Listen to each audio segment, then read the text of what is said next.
In this video, I will show you how to graph the function y equal the tangent of x using calculus. Now the tangent equals the sine of x divided by the cosine of x. And the first thing we will do is find the domain. The domain for the function is all real number except when the cosine, the denominator, which is the cosine, is different from 0. And based on the unit circle,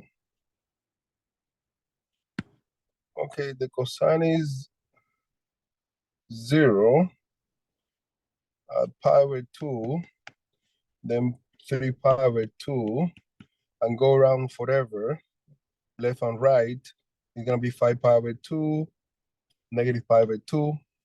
If all real number except the odd multiples, 2 times a number is uneven, then plus 1 odd, the odd multiples of pi over 2 when n belong to the integers. Now we have the domain.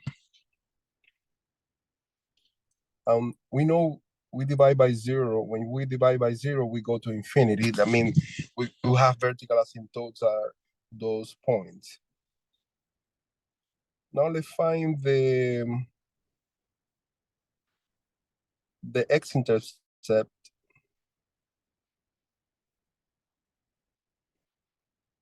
Now the x-intercept is going to be when the tangent equal to 0, the zeros, equal the sine equal to 0, and this is going to be a 0 pi, 2 pi, 3 pi, 1 pi, 2 pi, 3 pi, 4 pi, and the other way around. It's going to be the multiple of pi when x equal and n belong to the integers. Now the multiple of pi are zeros for that function, and the odd multiple of pi over 2 are asymptotes. Let's do a little sketch here. At least I'm gonna do a little graph here.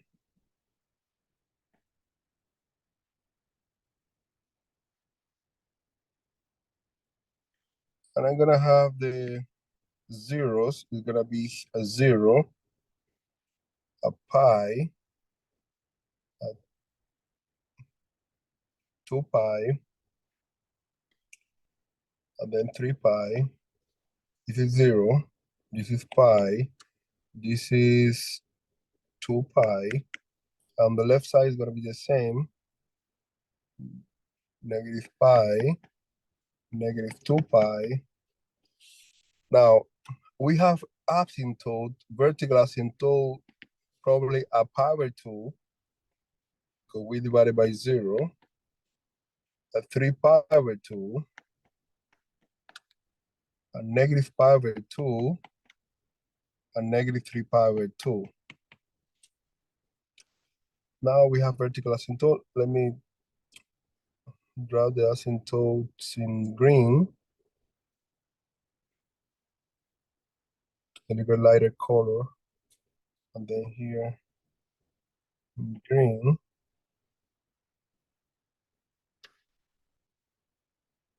Then here. We need to know what happened on the neighborhood of the asymptote. Let's find the limits.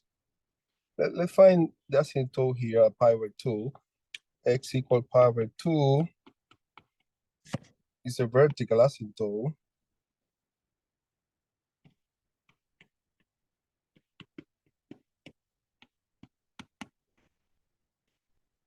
Asymptote. Now we're gonna find the limit when the x approaches pi over 2 from the left side, I mean the first quadrant of the tangent of x.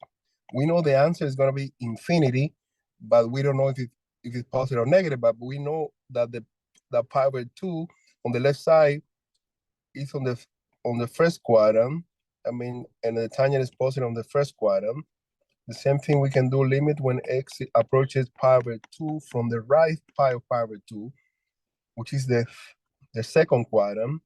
Now the tangent is negative on the second quadrant because the cosine is negative and the sine is positive. Now we know the graph is gonna be in red. On the left of pi over 2, in the first quadrant, we're gonna be go up to positive infinity. On the right, it's gonna go up from the right, gonna come from the bottom. I'm gonna meet pi here somehow, and here it's gonna be 0, and the same thing is gonna be negative pi over 2.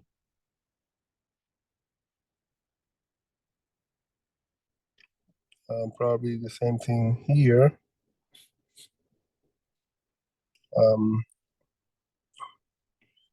Okay, now we have the vertical asymptote. Now let's find if the function increases or decreases using the first derivative. The tangent, I'm gonna do the full derivative using quotient rule. The tangent is this. The tangent is the sine over the cosine. And now the first derivative, I'm gonna do quotient rule. I know it's the secant square, but I'm gonna do the whole thing. Cosine square is cosine square of x.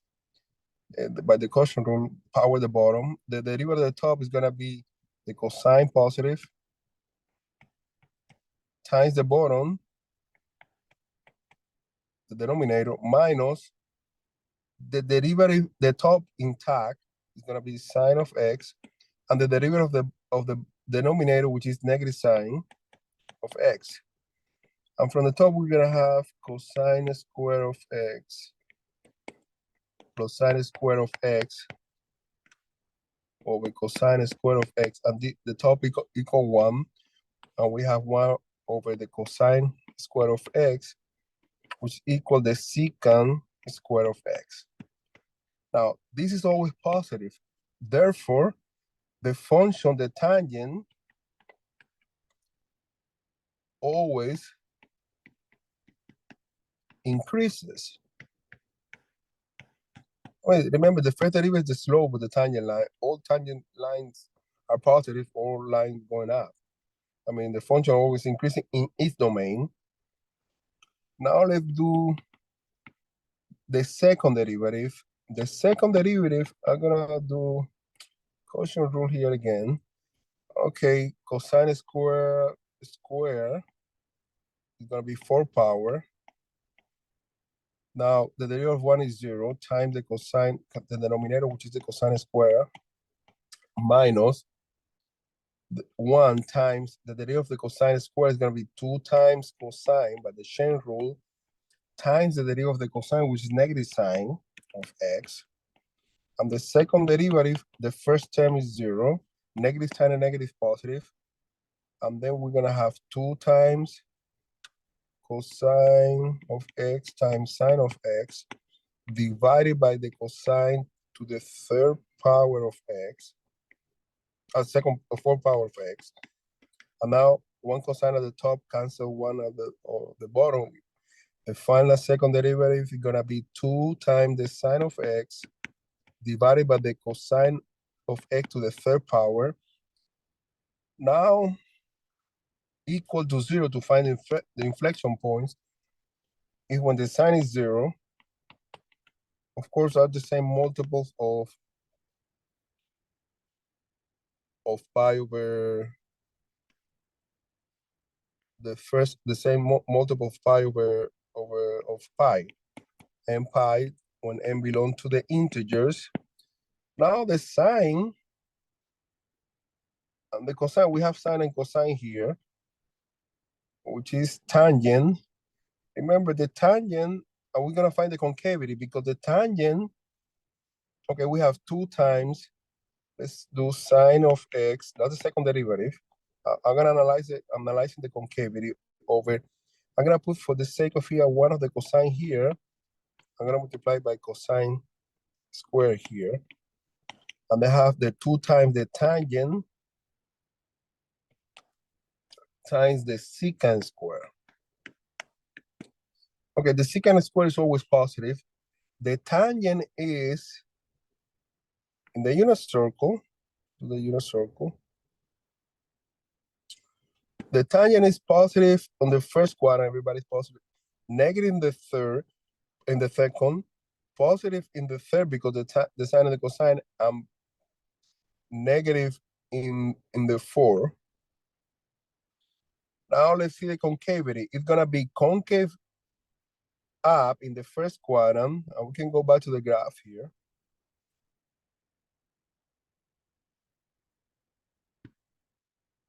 Coming from zero, concave up in the first quadrant, concave down in the second quadrant, concave up in the third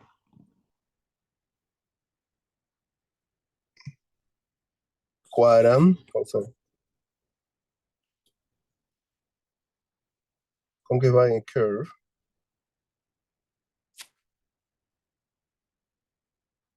Then concave down